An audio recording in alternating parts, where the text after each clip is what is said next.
as Ron mentioned, we are halfway through this compilation of stories, essays, collections, right?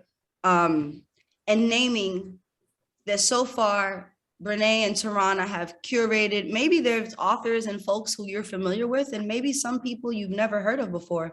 And I'm curious, I want to lead us with, is there anyone that you're encountering new that you've never heard of before until you've read this book? Are there any authors or philosophers that you're happening upon that you didn't know?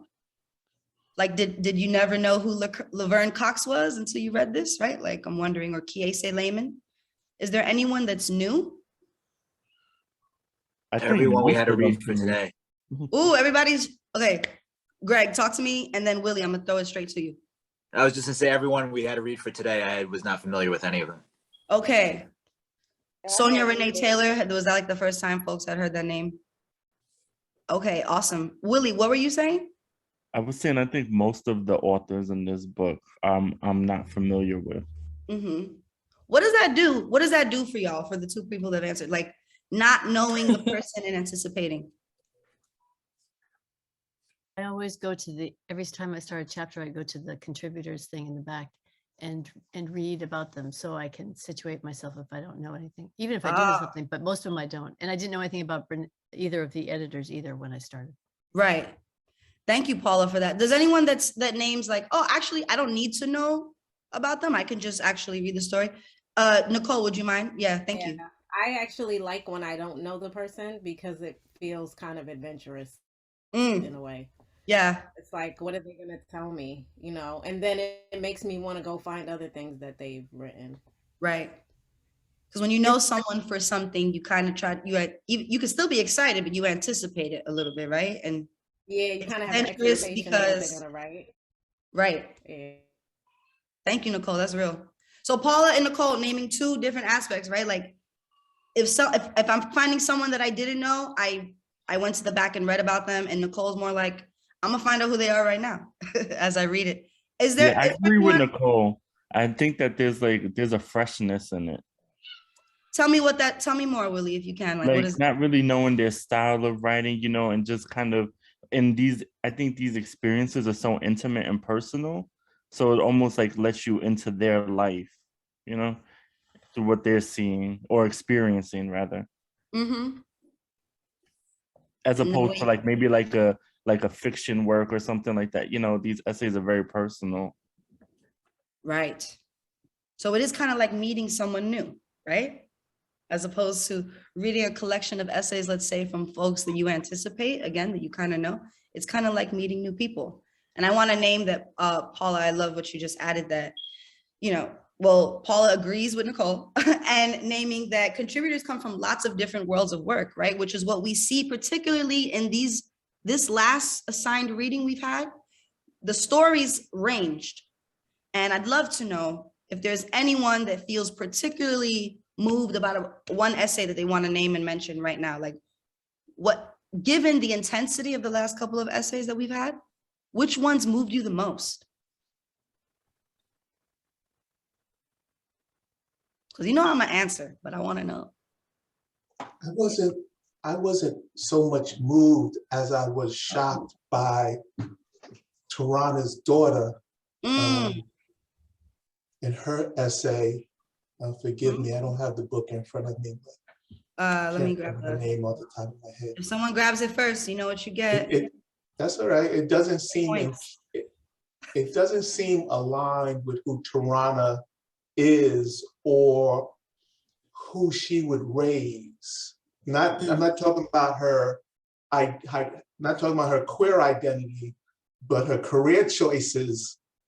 I guess, you know, on one hand, you can say it's empowering for women to choose any profession that they want to choose. And, you know, that's just part of being a free and equal citizen in the United States, which we are all sort of striving, we as people of color and, you know, are still striving towards. But, you know, that she chose to be a stripper, and she puts it in the context of choosing it, not like, she fell on any kind of hardship or dependency, which led her into that kind of career choice. So it just like stood out. That story seemed to stand out for me. Thank I you, didn't Ron. realize that was her daughter. That's Yeah, me was that neither. said explicitly at some point? Yeah. Yeah. It's not, I don't know if it's said. No, but in the Tarana talks essay. about it in the promo of the book. She talks about her daughter, like, contributing. Yeah. Ooh, who just had their mind, but Ron and Greg, let's just name this. Who just had their mind blown and is affected differently by this story now that they know, Apollo's like me, that they know that that's Tarana's daughter. So any insights that are coming to folks, let's process it aloud. Like, Wait, which I knew one? It was a plot twist. all right, points for who pulls up the essay and tells us what page, because I'm listening to it on audiobook, so I can't. 109. Woo! Greg, you get for 10 points. 109. If y'all have page 109 in front of you, you see it, right? What do folks think about the essay in general? And maybe now, given the fact that we understand it to be Tarana's daughter, do we agree with Ron? Is there a sense of shock there? Does it make sense to you that actually Tarana, to me, it made sense that Tarana's daughter was in a freedom a little bit. I felt like the opposite of Ron. I was a little bit like, oh, wow. Because I think it's shocking still, even in a 2021 climate, when a woman or a femme or a queer person or a trans person chooses sex work. I think we as a society are like, oh my gosh, wow, how brave or how adventurous or how willing. And, but to me, it made sense, given that her mom's entire career is also based on her own sense of ownership. I felt like this essay spoke a little bit about ownership of the body and what that meant for her. So what do y'all think? That was a lot going on in that. Talk about it, Willie. Yeah, what was I was like, I had to actually listen to it. Like, I'm listening to, so I had to listen to it like 2 times, rewind a couple of times. I was just like, yeah, there was a lot of layers, a lot to unpack in there. I think, knowing who her mother is, and then just kind of like her reclaiming that ownership and freedom of her body, and saying like, I get to choose what I want to do with my body. And even so that, how she felt protected, when she says like the guy pulled his stuff out and like the security jumped on him. It was like the first time that she felt protected, and realizing that sex workers, they do have a certain power and agency, Right. So, and then plus her other identity, plus their other identities, their other identities. I was like, okay, let me rewind this and try to put the pieces together. It's true. They definitely incorporated their identities. Yeah. What did folks feel about that? Like just naming some aspect of mental health, right? Even though I don't think they're saying this is what this is, they're showing a little bit into how they deal with it mentally. What did folks think about that? I thought her essay was powerful. I thought their essay was powerful. I thought that it was very measured. Like it felt all over the place, but not at the same time, in a weird kind of way. And there's a part on page 115 where they describe shame. And would you read it for us if it's not that long? Yeah, well, it's kind of long, but I'll read fast. We are a whole hour and a half. Okay. It says, shame is a nasty feeling. It feels like being the spaghetti sauce stained Tupperware in the set. Shame develops your entire being and leaves you completely helpless. I never fully understood disgust until I understood shame. It's like this feeling of dread, like standing on stage and watching the lights, every single one, turn off all around you until you are swallowed by darkness. Shame can feel like your greatest enemy and your only friend. Shame can feel like a burial of your sins, but you're the only one who cared enough to be in attendance. And shame can feel like a betrayal, a vicious and hateful betrayal that can't be forgiven or forgotten. Oof. Yeah, I felt that whole paragraph. Like, even if you're confused when you read it the first time, you definitely find the gems in there from such a young person. Yeah. That part about shame is gripping, right? Did it speak? It spoke to me. I saw myself. I was like, that's what shame feels like to me. Did that feel that way to you, Nicole? Did Yeah. anyone else Oh, read that yeah. and go, yes, this is shame? They got it. Yeah, especially the spaghetti sauce stained Tupperware. Yes. That was, I mean, that for me just did it. That's And poetic in a sense. yeah. The other thing that struck me about this now, I didn't realize it was her daughter, is how much rage seeing Tarana and how she behaves now, and she's so, you know, chill. Right. This young lady is still so full of rage that it surprises me that it's her daughter. It's kind of the kind of thing that you know, like the children of preachers, you know, sometimes they're the wildest person in the group.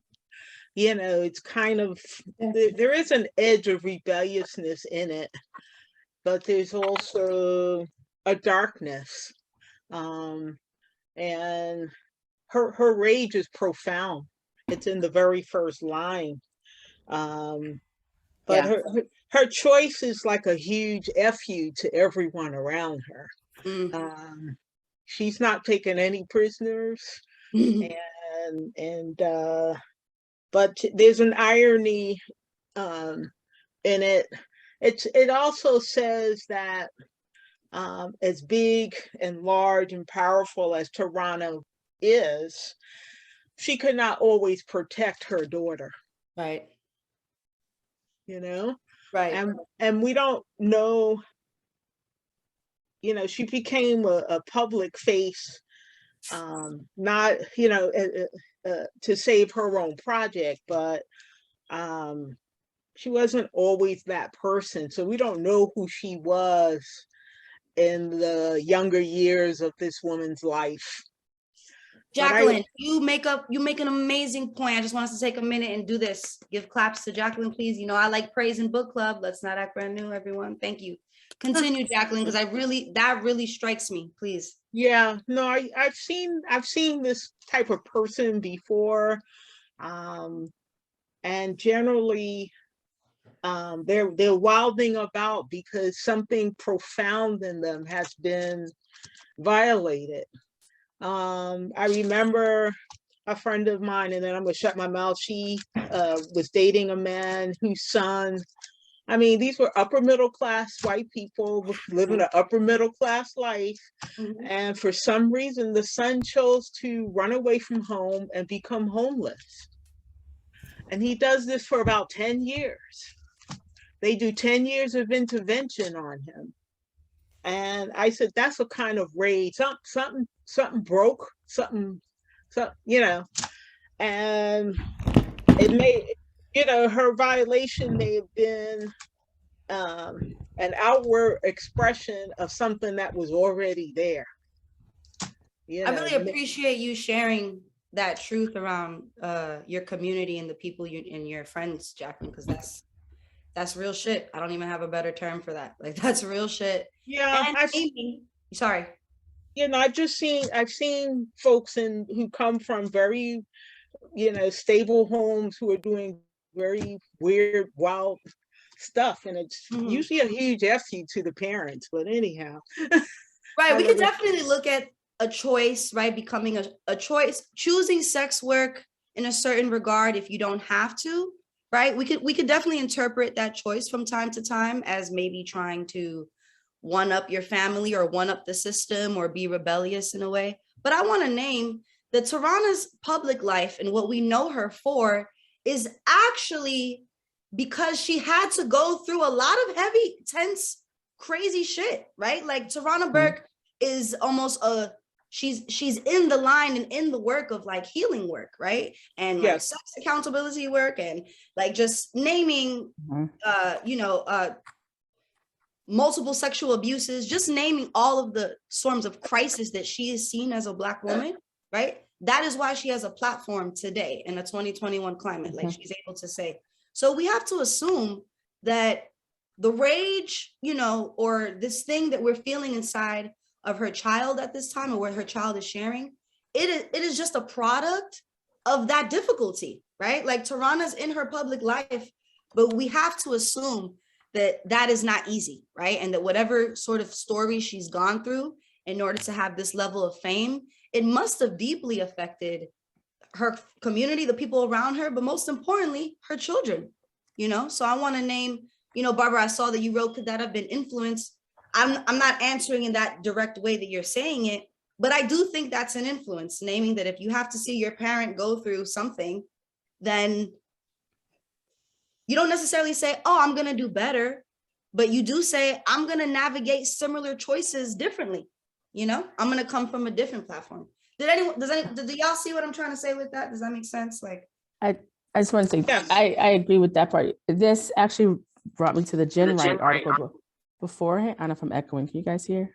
it was weird, but on. we're great now. Because, and it reminds me even of the article, I forgot which one it was talking about being an ally, and Russell Simmons jumped in on a call, and he knew friends who had been sexually assaulted. So in a sense, we think there's part of what I like about the thread happening in these essays is this particular moment of personal crazy or personal crises isn't personal. It's a political, it's a systemic issue going on, because through this thread, we're talking about abuse, right? And so while it's not a matter of, to me, just a mother trying to protect her child, right? Who is safe, right? The women who ran across Cosby, no offense, I didn't want to offend anybody, right? Or the women who ran across Russell Simmons, right? Or the women who ran, whoever her daughter encountered, right? It's there's this thread that's moving through, in a sense that really helps the writers here. They share openly that I am not having a personal moment. These aggressions that I'm, from micro to actual assault, are doing these things through. Right. And so what Gen Right struck me in terms of the camp for the kids, and realizing the ways that they sort of internalized and normalized seriously traumatic, daily traumatic incidents, if you will. So it became normalized where they just sort of move with it and what that means. And I was probably vulnerable to that just because I'm in a school, so I could see some of that normalization. But there's a way where I liked, because I didn't realize the mother-daughter connection actually, but I was really interested in how, what helped them move from the page, I think on 114, right? Although I love my job so much, I was still reminded daily of the real world. Like, there were tools there in place, and I'd give the mom credit for that recognize when something off kilter, because there's a clear articulation, right? The kind of reflection and tools needed to get to recognizing, okay, somebody's gonna have to recognize that you can't come up on me because I might panic, right? Some people never get to that place, right? They never get to that. She has real tools, and the threads throughout this are the writers trying to say, I had to finally get to that place, that this isn't sort of me, like Laverne Cox, I think it's this week or next week, but I was reading it, you know, I usually try to walk fast so I don't, get attacked. So that's what struck me sort of. I didn't realize the mother-daughter connection, but there's this real thread of how do I navigate this? Because this is a social thread. Lisa, I'm throwing gems your way.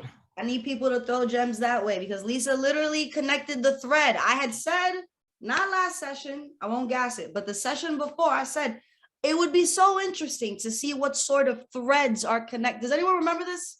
Thank you. Okay, doing my job. But Lisa, you're doing it for me. Thank you. I appreciate that. Because I think when we're covering topics that are intense, it's easy to be like, oh, well, they're talking about like being healing, but no, we have really deep threads of like navigating abuse. It's not even about the healing part necessarily. It's like how they've actually moved through it. And I think often, particularly we as Black people, we're often asked to talk about the healing of it. Give me the trauma, give me the healing. But what I love about these essays is that it feels like we're getting that in between. You know what I mean? That space between being fully resolved and still being deeply caught up in the shit that's bringing you down. And I think that's important, because that's where a lot of us navigate. So, by the way, you're going to hear my niece. She's here. She's a very vocal Black woman, and she's 2 years old. So you may even see her and you may hear her. That's great. Yeah, right? Sounds Like I'm beautiful. I can't And wait if for her to read. So now moving on, I want to know, how did folks feel about Duran Young? Was there anything happening in that essay that made you feel like, this is similar to sort of what I've read last? Oh, this is similar to what I've read last week. Aw, cute. Anything about Duran Young's essay, Transforming Our Pain? There's something, I'm not gonna say it bothered me. I won't hit you with a Ron like this bothered me, but no, Ron's voice is much more, this bothered me, but this did bother me. I'm a nerd, and when I look at essays, like the format of title, I anticipate like knowing how to navigate the topic, right? So like for the title is literally Transforming Our Pain. And I actually did not feel as moved by that one. Does anyone want to prove me wrong or tell me how silly I am? Like, does anyone that felt like affected by that essay? Barbara, where was that? I know you muted yourself for a reason, but I love that line that you just shared with us. I'd love for us to know. Honestly, I don't know. I just liked it. When I read it, I was just like, wow. She also had said something in terms of, I don't remember the exact quote because I was listening to it, but she said something like, in terms of vulnerability, that a lot of people, well, she didn't say it like that. She said something to the fact that she speaks of vulnerability, but she doesn't practice it. I'm not exactly sure how she said it, but I like that as well. I don't know, maybe because I kind of resonated with that with myself, and I love that, because it was like, oh wow, there's no time to be vulnerable, and you kind of think about that, and it makes sense. It's kind of almost like an excuse to not be vulnerable, but to protect yourself at the same time. Right. I don't know if I'm kind of explaining it how I feel it, but that's I what totally I felt. get that. No, I think you're being articulate. Like it's like a cop out almost, but it's just a chance to not have to be that vulnerable side, but still heal and be strong. All right, she's not feeling this. Okay. She's so cute. She's like, I'm healed, girl. I don't need this. No, I really appreciate you sharing that, Barbara. Yeah, so it's like there's no time to be vulnerable, but that may be just something that we use to soothe and maintain our strength, right? As opposed to revealing. And thank you for sharing that you resonated with that. I think that around 126. Sorry. Oh, sorry. Apologize. I was thinking 126. I think maybe the I'm feeling sorry for myself, and where's it going to get me? I'm just going to feel victimized, allow myself. I guess a lot of questions. I was trying to find a vulnerability moment. I know what it is to be listening and also pick up a book. I just pick up a book. Being truly vulnerable. I think we have to start by owning our pain, being deeply vulnerable with ourselves first, and then uncover our own wisdom. That was 129. I don't know if that was a part. Of the vulnerable part. Right. Are these takes on vulnerability necessarily like mind-blowing? Is this the first time you've heard of it? Like, I want an honest answer. Is this the first time you thought of vulnerability in this way, or does this seem pretty like, yeah, that makes sense? Lisa said, no, it's not mind-blowing. I don't think they're obvious to everybody, but it's one of those things where they're universal truths, but they're truths that are very frequently not uttered aloud. So it's people are living that, the idea of, oh, I don't have time to be vulnerable, but they're not grappling with it. Hence the whole not having time for it, you know? And I've been in conversations with people like that too. It's like, oh, I got this going on with my family, that I'm working these jobs. I don't have time to worry about therapy and this, that, and the other. It's like, that's basically proving the point there. But yeah, you're like, this is why you need it, because all of these things are happening at once. Yeah. And I think there's also the caution that if you admit it, if you say it out loud, then it's something that becomes real and tangible, and you have to deal with it. And that's not something that we as a people do. It's, we push through. We're going to push through. So for me to sit down and say, this is what I'm going through, it's not going to do, I agree, it's not going to do me any good. I think that's the feeling. And what happens once you decide you're not going to push through and you lay it out? Does that mean you can't push through anymore? Or does it just mean that the truth is out? You know, I'm wondering here. I think it depends on how and who you push it out with. I mean, you know, are you going to, it goes back to Tarana's daughter. Like, I was really surprised when she said, my mother just kept telling me to be resilient, because resilience can be used against you. It's not, if you're trying to heal and you really need to get it out, telling somebody to be resilient is not helping them work through sometimes. Yeah, I think I agree with Linda too, especially when like we don't give each other like the tools, right? Or we don't necessarily know what it is, how to be resilient, right? Like there's a big, like you said, this is kind of like the space in between where it's just like you're trying to work through some shit. And I think like with going back with like the editors with Brené and Tarana, just thinking even about the whole Me Too movement, right? And seeing each other so that way you don't have to feel shame. Like me too, like this happened to me too, you know, and people can identify and build community. Absolutely. And I think to your point and to Linda's point, when you think about, so for the example of resiliency, right? We all think resiliency is one way, but resiliency is vast and it looks different, and it doesn't always look like having a solution, and it doesn't always look like pushing through. Resiliency also means like taking care of yourself while things are crazy around you, right? But like you're naming, Willie, we don't always have the tools. And I guess what we could walk away with collectively as a group, maybe, which I never tried to do group opinions like this, but maybe we could understand that while it is shocking a little bit, given that they're connected to Tarana and the way of like being Tarana's child, I think we also understand that like Tarana too, up until some point, was just surviving, right? Not healing, not thriving, you know, not in the space of vulnerability, but literally just surviving. And I think the essay speaks to that. Wow, I'm feeling gems all around. Thank you all so much. Is there any with that, sorry, even with the essay, I think the essay you were talking about from Duron, Young, yep. Yeah, and that was that, and this is the one when she mentions her child, right? And it's like going, like tying that to like Tarana Burke's child, and like maybe like how she was feeling like and wanting to protect your child, you know, or I'm not even sure if she knew like, you know, her child did sex work or anything like that, but still as a parent, you still want to protect your child. Right. And it'll be interesting next week when we read Tarana's essay, right?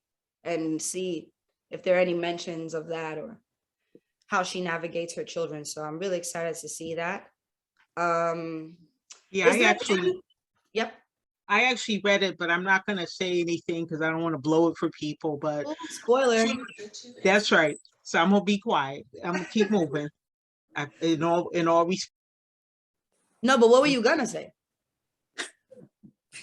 I think you'll see in that essay the ways that Tarana struggles to save her own self. Got him. So that's all I'm going to say, because I wasn't expecting her to be so frank and upfront, but she really shows how difficult it is for her. And the price that she pays and almost paid, you know, she almost put her life on the line. So right.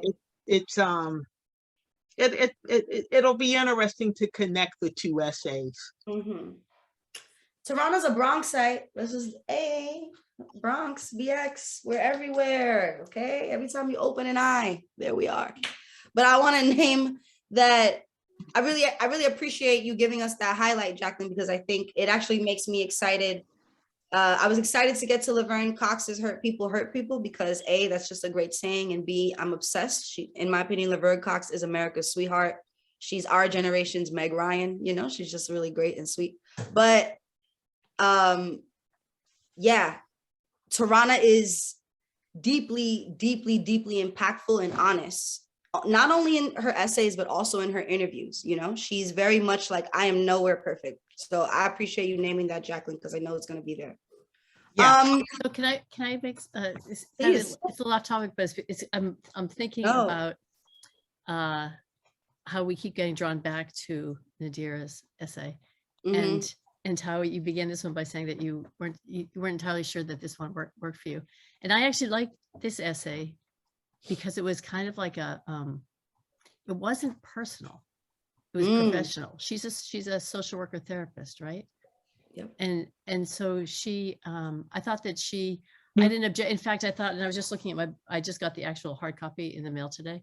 And I was looking at it, it's like dead center in the volume. It's like she's pulling together strands. She does a lot more quoting than other people do. Yeah.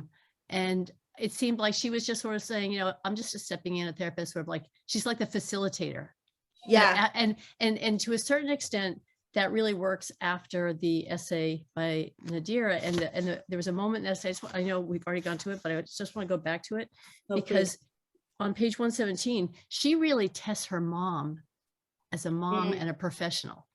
And I think that the pairing actually kind of works because she's telling her she doesn't narrate the story of being a sex worker, she's a stripper. She talks about telling her mom that she's non-binary when she's 19 years old. And as a mother of a 19-year-old, like this probably resonated to me, you know, more than deeply, yeah. You know, but the thing that she said at the bottom of the page when she says, what if this thing made her stop loving me? I pushed it aside, remembering that she'd always told me nothing I could do could ever separate me from her love. But that's like test city, right? If you're 19. And so I told her the truth and she stared dead at me. That's a really actually, she stared dead at me. She didn't do gushing mom things. She had to, she's processing a little, a heartbeat goes by there. Yeah. And then she says, okay, cool. Right. That was it. The only follow-up question was, so that's they, them, right? Somehow that scared me even more. I was already so defensive. I can understand why she was not. She had showed up unarmed, just ready to love me like always. That was a real test. Like, you do this for a living. Can you do it here? You do it here for me. And she almost shows us her mother doing it, like her mother earning that coolness. And I just thought these two essays together kind of worked because one was confessional, but also testing mom. And the other was, let's just step back and everybody chill for a minute and let's facilitate this for a sec. And I kind of thought they worked together. Yeah, we can name definitely, like, I love you naming it like that. It changes the scope for me, sort of like a clinical response almost to like a lived experience. It's kind of like, I'm gonna make it super ratchet, but it's kind of like, you ever seen like a, you know, like a Maury, or I'm gonna bring back Sally Jesse Raphael, that she hasn't had a show since '97, but ride with me here. And they would show the people's experiences, but then they'd be like, and now Dr. Ron Kavanaugh will talk about how this affects our community. And then the doctor will sort of give their input. Y'all know what I'm talking about? So I feel like when you say it that way, it's like, actually, yeah, we do need testimony and then sort of like an overall reflection of that testimony. Nicole, I'm sorry, because you were saying something, please. I was just saying, I completely agree with Paula. I felt the same way about Duron's essay coming right after, because they leave the story, her testimonial, talking about the loneliness of shame. And then Duron goes into, it's because of racism, and then explains how racism does that. Which makes perfect sense about the vulnerability, right? That's why we feel like vulnerability is a waste of time, because we don't have the emotional capacity to be vulnerable in this type of society. So I just wanted to say, I totally agree with Paula. Thank you for naming that. And I guess, which, just to give more oomph to what you're naming, which we don't need to, but yeah, as in a Black body, where do you have time to be vulnerable? Where do you have time to like do those things? What does it even look like? If we go by what we said earlier, who's modeling it for us, right? So what is that? I love that. If no one has anything super compelling to name about these last two essays, I want to try to move into Sonia, which may have been my favorite essay thus far in this batch. Sonia Renee Taylor's Running Out of Gas. Was anyone familiar with Sonia Renee Taylor before this? Yeah, Ron went like this. Anyone else? She has a very famous body of work in terms of the essay form. And I believe, you know, she's fairly young. But what did folks sort of think about Sonia Renee Taylor's essay? If you had not heard her before, what did this do for you? And I want to name that her book, The Body is Not an Apology, Radical, I'm not saying it right. It's something radical, something of Black love. A body is not an apology. And basically, right, it tackles weight, Blackness, the medical understanding of Blackness, how women see their bodies, right, in Black body. What is she talking about in Running Out of Gas? What's going on here? Yep. Feel free to read it now. That's why we're here.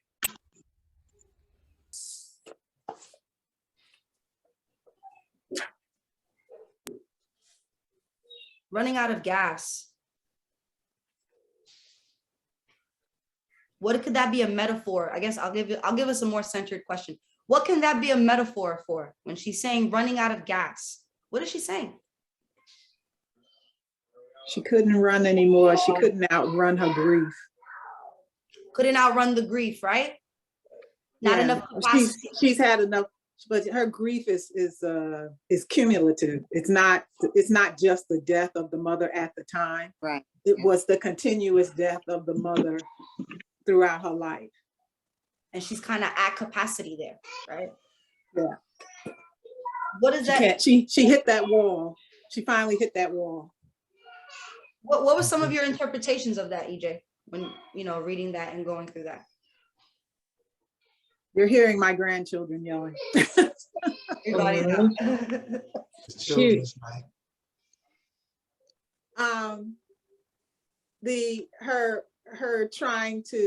Her mother used the alcohol and whatnot to numb her own pain. And in doing that, she distanced herself from her daughter. And then the daughter turns around and tries to find something to numb her pain from being distanced from her mother.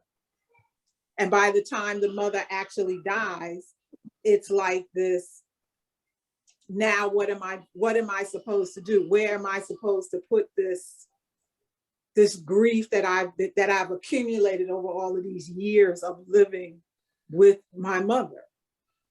Absolutely. And she's in this loveless relationship that is not helping her at all. If anything, you know, sometimes you're in relationships with the hopes that that person you're with will sort of relieve these burdens from you, and he's not adding anything to their relationship, or she's not. I am. Yeah. So it's just like she's in a circle with nowhere to, with no escape. That's okay. Yeah. I will. In a circle with no escape, and definitely Forever. Okay. You know what it kind of reminded me of a little bit, but not in the she same didn't give me regard. hope. Zami. It reminded me of some section of Audrey's story where her mom, and sort of like an unrequited, you know, when you don't have that love necessary at home or whatever the base is, or with your parent, it's really easy to then look for relationships, right, that fill the void, but also simultaneously mimic the void, which I think is something that Ron is naming. Like, you look for that partner to help fill the void of loneliness and difficulty and hardship. But most times, if it's unhealthy, it's literally mimicking what you're trying to fill. Does that make sense? So folks, did anything stand out? We need to be loving and caring to our children and make them feel good about themselves, and the best that we can. Absolutely, Susan, I agree. And I know that's a sentiment you shared with Zami too, when we were talking about Audrey's relationship to her mother. Yeah. I mean, there is something about the relationship to the mother when we understand like the thread of vulnerability, shame, and healing. We put a lot of that onus in motherhood. What do y'all think of that? Is that fair? Not at all. I think I'm also a social worker, and I used to do child welfare, and I see from my experiences with old clients, like, you know, those parents that are they didn't know how to parent because their parents didn't know how to parent, or they grew up in the foster care system. So, we put a lot into like motherhood, but or like with the expectation that, they just naturally have this bond, but that's not the case. Right. And that makes it 10 times difficult, I guess, for one person to have to try to curate that, right? That's what you're saying, Willie, like in your work. Yeah, and navigating different systems and, trauma informing decisions, and, there's a lot there. Absolutely. And she What, was what do dealing, other folks? Well, she and this actually, mother was dealing with addictions also. I'm sorry, go ahead, EJ. yeah, because I'm going to read the part that because I thought this part was really, first of all, I like the way it was worded. She says, my mother and I were a mirror loop of shame, circling our own addictions, only to end up staring at the other, which was to be staring at ourselves. I'd spent every year after my 10th birthday patchworking an identity that might one day make my crack addicted mother stay and care for me. And Terry spent every year after my 10th birthday running from the demons that made it impossible for her to care for her children. In our loops, we just kept running into our fears and away from the one thing that might have saved us both. Love. Oh, isn't that beautiful? Isn't it just like beautifully written? The idea, it's horrifying what she's naming, but the idea of it being in loops. That it's a loop, right? Loop interacting with each other. I'm doing this. I don't know what a loop, whatever. Endless like this, cycle. but it's a cycle. It's a cycle. EJ, tell me more. Like, that's a great part. What is it saying for you? What is it speaking to in regards to what we're saying here? That she whatever happened before 10 was one thing, but whatever was going on after 10, this child is trying to compensate for the fact that her mother is not there. And her mother is trying to run away from the fact that she has to care for this child. 100%. And so neither one takes care of the other, because they're constantly running they're actually doing what she says. We're running these loops and we keep running into each other. So we became a mirror. Her mirror was sex, and her mother's was crack and alcohol, probably. And alcohol, I think she said in here. Yep. So it resonates with Willie's comment, that notion that there's just something that's going to kick in and you'll know when it actually you're hitting certain patterns. Like there's a choice that has to happen at some point. There are decisions that have to happen. I remember that my partner gave birth to our son, and I remember consciously, you say you will, but I remember the day I bought in when he's up. He's 20 something now, but he was up at night and just really crying, and I was exhausted. I was a student and I was really tired, and I said, okay, I'm in. So I had to decide, I had to do it a little differently. I had to readjust myself, right? And that wasn't some grand thing that opens up and you become this mother, right? You actually are deciding, I will prioritize this. I will prioritize this person. I will prioritize these needs, and I will adjust myself. And I remember that, standing by his crib with him. And I said, okay. And maybe he's about 8 days old. So I hear you, Willie. And in that moment, that kind of loop that happens, it's not a, you really must decide these things. Even, you must own, even if it's your joy, you got to own it. You got to say, this is the thing I'm going to have, or it's say, I can't do this. So I was owning joy that night. I was exhausted, but I remember I stopped just saying I was, and it's like, I will do. Does that make sense? So that, to me, when you're saying about the loop, reminds me of what Willie is saying. There's that thing of, it just will happen. I thought maybe because it's, we were two moms, but it was just straight. I was tired. Like, am I really? I can't control you. I can't make you do what I want you to do. Yeah. So I got to deal. And that love is an action word, and love is work. We're giving gems to everybody tonight, because y'all are really hitting home for me, because I love what you're naming, particularly in the idea of the maternal. I will say, as someone that identifies as a woman, and that moves in this form of a woman's body. I have been told that the maternal, and I have no kids, be very clear, right? That was my niece, not my child. I have always been told that that maternal instinct, the fears that I have around motherhood or whatever, it'll just kick in, or it's there. It's like it's lying dormant somewhere, you know? Like, forgive me, but like an unidentified STI. It's just sitting there. And then one day when my kid comes and I'm really tired, it'll pop out and I'll be mom of the year. But you named it beautifully, Lisa. It's I feel more comfortable knowing that it's a choice and it's a decision and it's an intent. And it's that moment of like that fork of like, I can either do this or I can do that. Right. And I think that, go ahead. Finish. No, I'm not a mother. I don't know what I'm saying, Linda. But I want to throw this thing out there about why some people feel like they get to make the choice. Like, what was going on with your partner? Did she get to make a choice while she was waiting for you to buy in? You know, I just want to speak up for the other side. Like, right. You felt like you could wait until you made the choice, but she didn't. Maybe she didn't feel that way. Somebody had to keep going until you bought in. Right. No, I hear what you're saying in terms of the loop though. Before I decided, I did 6 months of sessions before he came along, because I was like, I wouldn't want this child because there's enough going on before he came. But I mean, I had intellectually told myself, I understood what it meant fully that night. I had decided way before. But yeah, it was a personal choice. It's your body. And then I said, okay, I'm in this. I will be a co-parent. But I remember I had intellectually made the choice, but I understood what it meant. When we're talking about the loop right here, when people have kids and you realize a certain patterns, I decided then in that moment, you know, what kind of loops am I in? What am I thinking about? What are my old childhood things about money and fear and worry and poverty? That's the kind of that's what I remember consciously that night. I had decided beforehand. Right.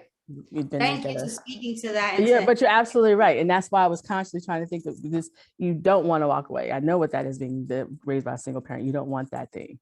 So I hear it, and you're right. And I think it was part of Willie's point in the loop is these loops happen when I think we run into folks maybe not making that decision.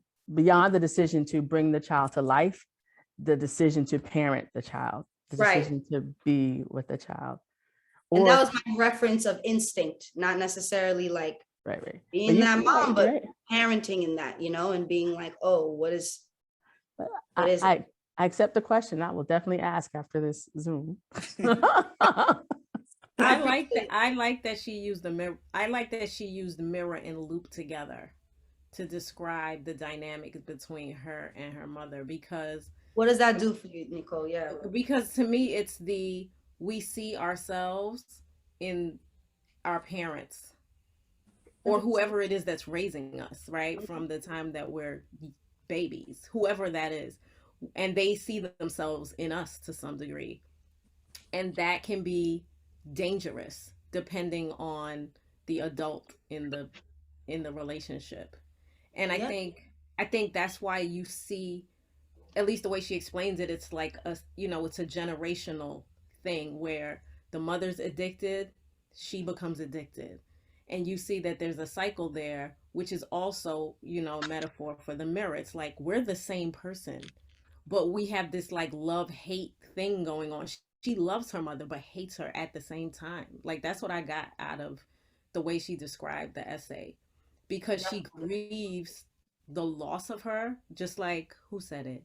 Was it EJ said it? Like her whole life she's grieving her mother, and then then she grieves her again when she dies, but she hates her because she didn't do what she was supposed to do as a parent. Right. Well, that's what I think. I think you hit it right. You hit the nail right on the head. She loved her mother. She didn't love the things her mother did. Right. You're absolutely right. And that's the same thing that I got from the essay. So, and it's almost like if she wished she could be closer to her mom. But, that actually happens very often. And yes, it happens a lot to Black ethnic mothers. They are torn between a system that kind of does away with their self-esteem. And again, that big word of this title, shame, Okay, if you're ashamed of yourself and if you have low self-esteem, a person is not going to be able to share much love. Okay, so because her mother doesn't seem to me like her mother was not a bad person. Her mother was stuck between circumstances, okay, and that is what makes you have to choose things, but we can't really give it a choice. We have to come to an understanding that these are circumstances that people are forced into. Okay, so now you have a child and the child loves her mother, but she didn't love the things that her mom did. Thank Okay. you. That's very prominent, especially when we consider sickness on top of that. You know, we can name that we do live in a nation where Black mothers don't have a sentiment of support, but we also have to name that, like, a Black body in addiction on top of that, right? It's like a very hard thing to then sort of, what you're saying, RG, how can you share in love when on top of that, you're also sick? You know, she's naming that her mother was sickness, and she talks about her sexual addiction, not necessarily in the rooted of shame, but almost as a sickness, you know, like naming that the loops that they're in are those circumstances that are beyond their control, which is what, you know, RG is naming too. So I think that's just brilliant. Anything else? I want to just note for y'all in the chat, Ron has put a copy to the link of The Body Is Not an Apology. I believe it's laid out like just pages, like a PDF almost. I haven't clicked it, but from what I remember, give it a read. It's great. I just want to give you all a chance to see that. Anything else standing out about this essay specifically for folks? Do we get a sense that, I mean, it's evident that she is in love, and I would put love in quotes, but it almost felt like it was more of a, maybe I'm looking at it, forgive me ladies, I'm looking at it from the men's point of view, but it almost felt like it was more friends with benefits than love. Can you explain it? That it was such a long relationship and nothing sort of came from it. I don't want to put it in context that something must come from this relationship, but nothing positive was added to her life. And the way she describes their sexual encounters, it was almost like rote, like she knew what was coming. There was no excitement around it. It didn't add anything to who she was or the love or the relationship. And the way it was written to me, it almost felt like she could have easily have stepped out of that. Again. I agree, Ron. My first thought. I'm sorry, EJ. Yeah, no, my first thought when I was reading, when she told, like, my first thought of the guy was, okay, he's all right. He's cooking her a steak dinner. He knows how to pick out wine. But then when she told him, hey, my mother just died, like, I'm sad. And he was just like, oh, I hope you feel better. I was like, who is this waste of space guy that she's with? That was my first reaction. But then that's how I felt. But then I was like, he might be going through his own stuff and maybe he doesn't know how to communicate, because what guy is going to have you around for that long, cook you a steak dinner with fine wine? And that seemed to be all of them. No, it was bad. And she wasn't really getting anything out of it long term, right? No support. It was nothing. So that I noted that too. So we feel like, why are you in this dubby relationship? EJ, what do you think? But she was having two relationships actually going on. Mm-hmm. There was Sean, which is the BFF, the friend with benefits. And then there was this other gentleman, Kiese, who she was also running to. And I don't think she really was attached. It seemed to me like she was more attached to Sean was the safe harbor. Mm-hmm. He was her friend. And that was all it was. They had come to that conclusion early on in their relationship, and they just stayed friends with benefits. And then there was this other guy, Crazy, that she was driving up down the street trying to find when she was on her way to Philadelphia. But I was like, was he even her friend? Wouldn't your friend be like, hey, you just lost your mom. Like, you want to talk about it? What can I do? Well, it depends on what kind. You have to understand, there's different levels of friendship. And emotional intelligence. And it, right. Yes. And she's been some people may be like, I could give you physical, you know, but I can't really talk to you about it. And I could cook you a steak. And I could cook you a steak. And I don't mean to say especially men. I don't mean it. You know, we ain't getting no deeper than that. You know what I'm saying? It was like they had come to that understanding. That was their arrangement. That was their understanding. And yeah, maybe what she was getting from him was the consistency that she never got at home. That was his job, even though he wasn't, from our view, giving her a lot. But apparently he was always there whenever she wanted to get laid or whenever she wanted a steak. So that was their arrangement, and that was consistency, that she could depend on that. Right. And then this other guy, Crazy, that she was, you know, trying to find that day in her car. He basically was like, I'm not dealing with this. I don't want to be that close to you. Mm-hmm. You know, you showed up at your house with your mother's ashes, you know, and he was like, I'll give you the sex that you want, but you need to get away from me because I'm not dealing with that. That is so foul. So foul. I was like, I had to reread that 3 times. I'm like, did I get this right? No, you got it right. but you got to remember now that she's basically attached herself to 2 men who actually were doing to her what her mother did. Right. And not providing that consistency. They didn't provide the support that she felt that she missed growing up with her mother, and she was drawn to people who actually were doing to her what her mother did. And while it's so foul to think of the ways that she had to encounter it, for me, it's not that far-fetched to imagine. I'm not going to say everyone in this space has gone through that. But what I'm going to say is that I am sure that we've all sort of had to navigate what we didn't get at home with the people who we choose in partnership and figure out what that looks like, whether we ended up with that person or not. You know, I'm over here like, God, send me a steak at this point. I don't even want the friend to cook it. I just, you know what I mean? But I definitely understand and sort of, y'all are laughing at me, but I definitely understand, I'm just being silly. I definitely see sort of like the range of complexity. What does it look like to enter healthy relationship versus just soothing yourself? And from what I got from the essay was that she was less concerned around a healthy relationship. I felt like more she was just trying to soothe herself, you know, and engage with these people who are going to soothe her. And does she even know does she know what a healthy relationship is? I didn't think so. Yeah, I don't think she knows what it's not, though, right? No. Why? Not really. Not really. Right. I think she can know something is bad, but there's levels to it, right? So maybe those guys weren't as bad as her mother treated her, but still bad.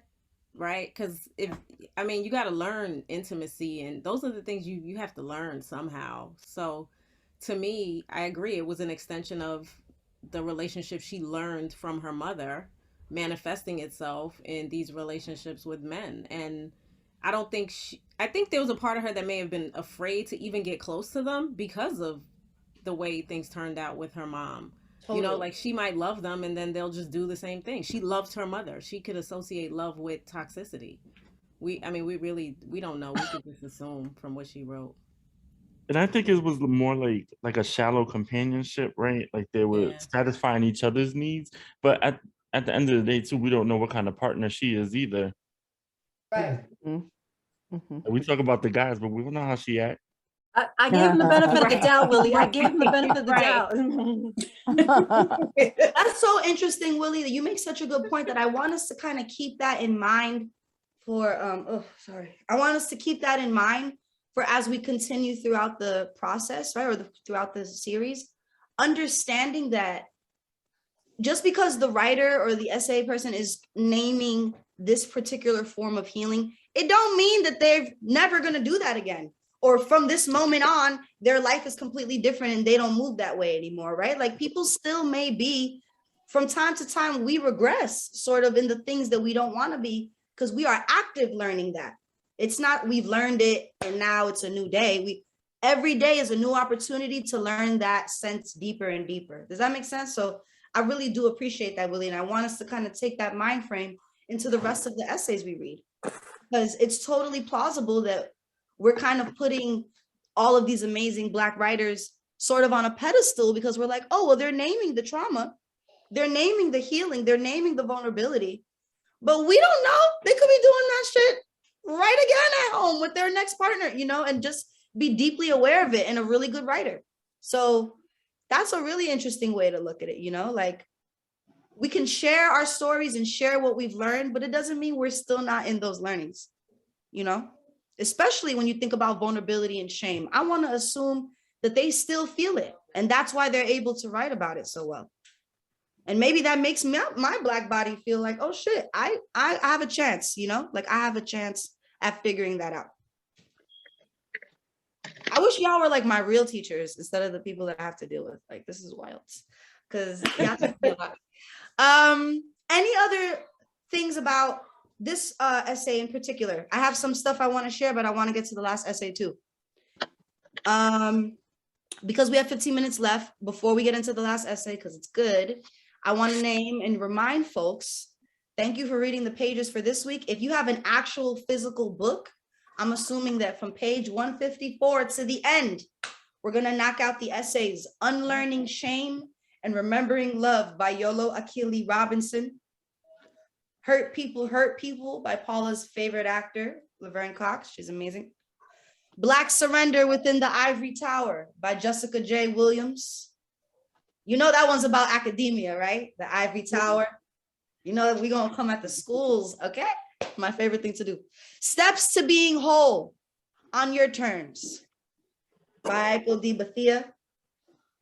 To You, Vulnerable Mother, a choreo essay by Imani Perry.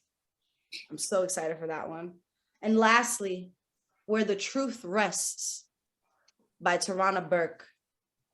Think about that one. Where the truth lies, literally, right? Is like usually where you hear it, where the truth lies. She puts where the truth rests. So that's next week's pages. And I also want to name that our book after this is I Don't Want to Die Poor by Michael Arsenault.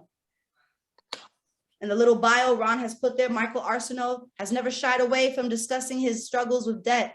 But in I Don't Want to Die Poor, he reveals the extent to which it has an impact on every facet of his life. How he dates, how he seeks medical care, or in some cases is unable to. How he wrestles with the question of whether he should have chosen a more financially secure path, me every day. And finally, how he has dealt with his dream, turning into an ongoing nightmare as he realizes one bad decision can unravel all that he's earned. You know, actual economic anxiety.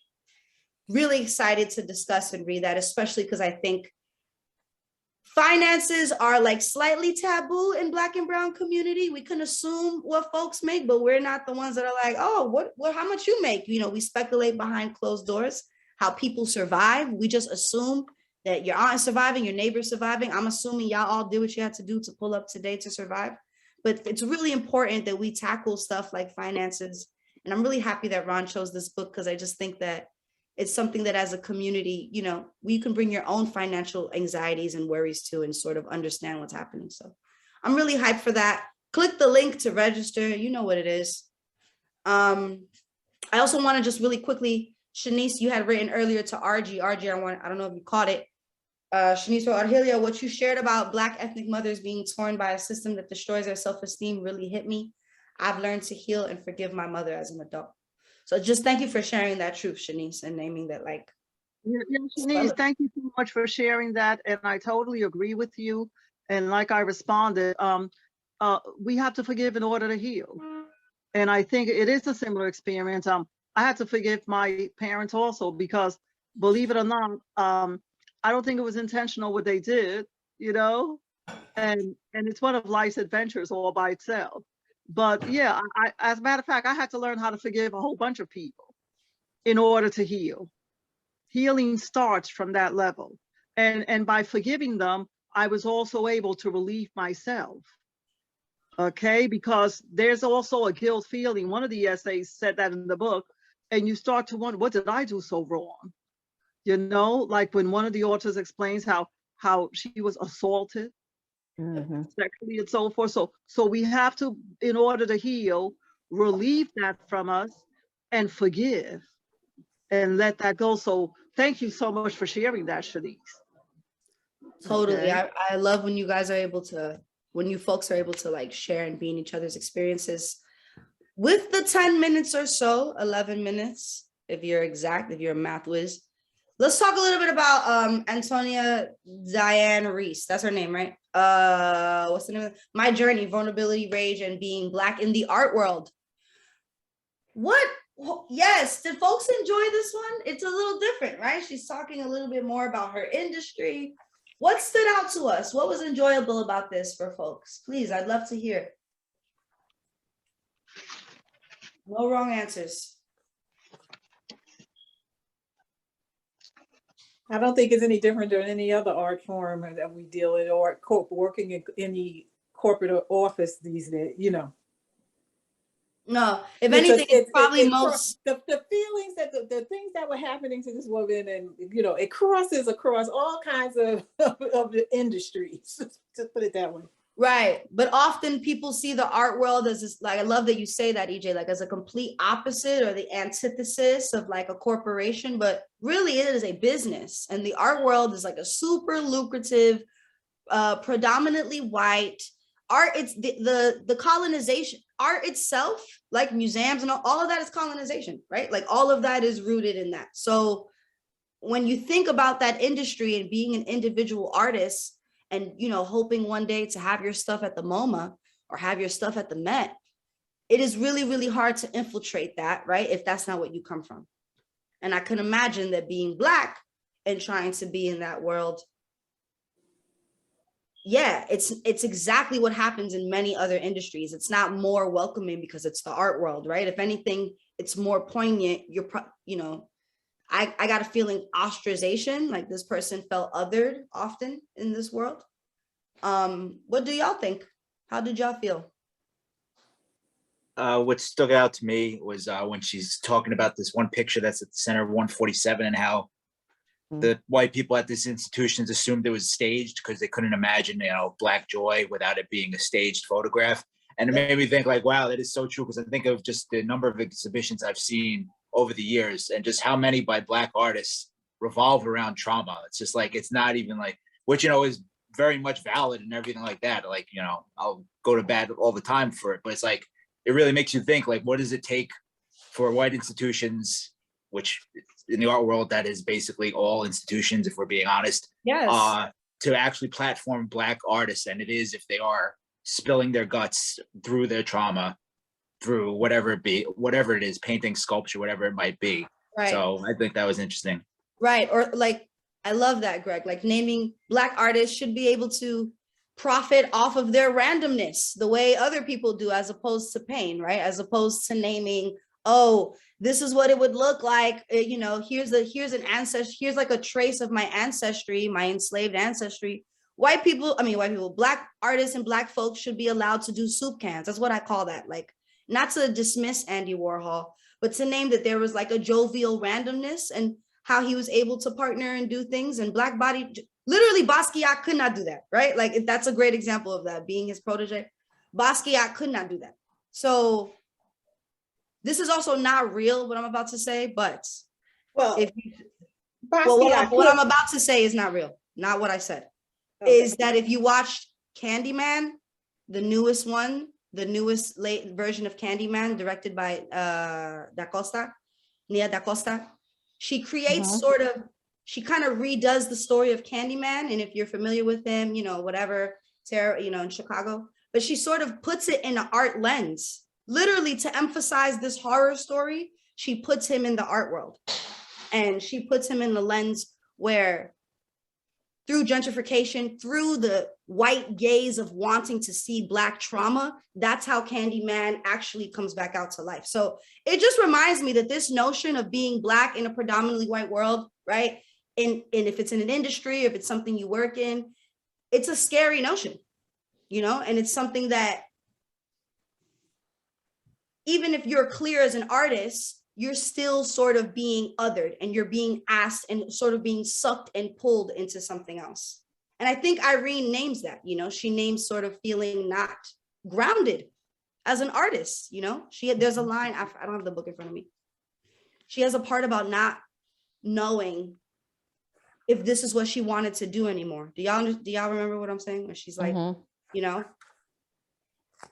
when you're an artist, I could, speaking as an artist, that's what y'all are artists, that's what you want to do, right? It's almost like it's like almost not even in your control. So for the industry to sort of mold this person into feeling like, I don't want to do this anymore, that's a fucked up thought. And to think that she had to be ashamed of her own truth in the art world, it's oxymoronical almost. And she's a woman and has her own sort of mentorships, and like she didn't come up under Warhol, right? Like she's had to navigate her own sense of identity. You know what I mean? She's had to navigate her own sense of identity, her own sense of self.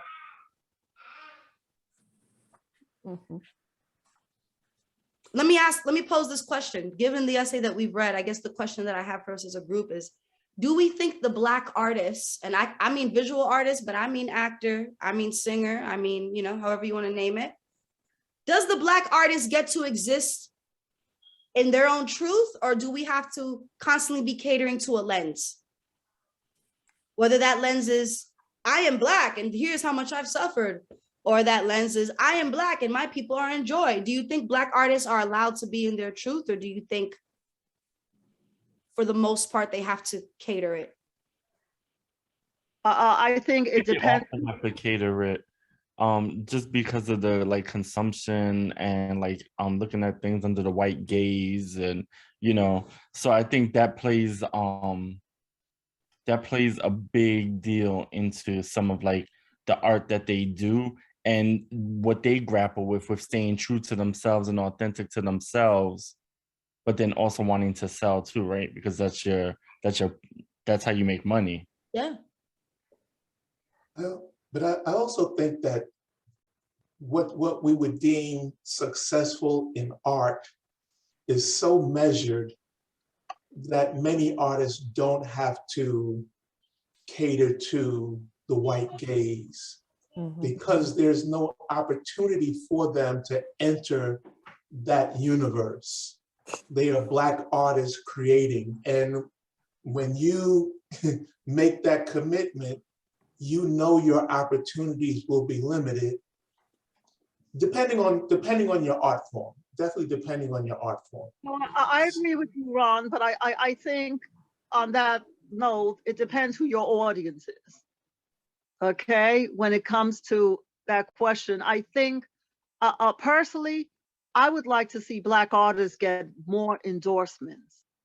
They don't get enough sponsorships. They don't get enough of that endorsement, okay, that I personally have seen other artists get. We have to get more sponsored galleries out there, and we have to give the Black artists the kind of support that I feel they do deserve. Okay, I think that there's even a fear. I have seen organizations and corporations that do want to give them that grant, but sometimes are even fearful of how their clients are going to react if they do that. You see what I'm saying? Well, fearful, and that it's not the Black dollar that's buying art. Let's be very clear. Unless it's Jay-Z, Beyonce, who makes a lot of money in this country, other artists and entertainers, right? Athletes. Those are the Black dollars. I can't even name and sit here that like Black brain surgeons spend thousands and thousands of dollars on Kehinde Wiley. It's not that. It's like the untouchable sort of demographic, I do want to interject though with the most money spent on a living Black artist's work was bought by P. Diddy, and it was a Kerry James Marshall work that went for like millions. And I think he's like above everything else, but like the only living Black artist that's making anywhere near that was that instance. And don't presume that Black people are not buying Black people's art. Because no, I'm not saying that. What I'm saying is that the Black dominance, like you're naming P. Diddy, I'm sorry, that's not accessible. That's not a community dollar. That's a white dollar. Let's not do that. That's not our tax bracket. That's not us. So it could be a Black body buying the Black art, but that's still white gaze, my dear. Whether it's Diddy or Jay-Z or Beyonce, you know, it's not Ron Kavanaugh buying the Kahende. One day, Ron, I got you though. And it's that dollar, that tax bracket, it's very different. Just because it's in a Black body don't mean that's Black money. Sorry, Ron. And then also you talk about the artist, right? And the artist is producing the work, but the artist also has to be well versed in the business of art too. Right. Which is a white lens is what you're naming, Willie? Like it's a different, or not a white lens, but just a art lens, a different lens. Yeah. I also don't think I don't think we should frame art around wealth, which is what it feels like we're doing. But this is what the author has done. I want us to be clear. Mm-hmm. They feel othered because the sector, let's be specific, the sector of art that they're trying to break into is one of wealth. They want to be in institutions. It's not sort of communal art or the art that probably, you know, but she does want to change institutions she wants to enter. And the way that she refers to those photographs as her archive, she goes back to that's a really community-based, this is art. Totally. This is where it comes from. And so I think that makes it a tiny bit more nuanced. Sure, but I will name that archive is a term that now you see a lot of institutions co-opting.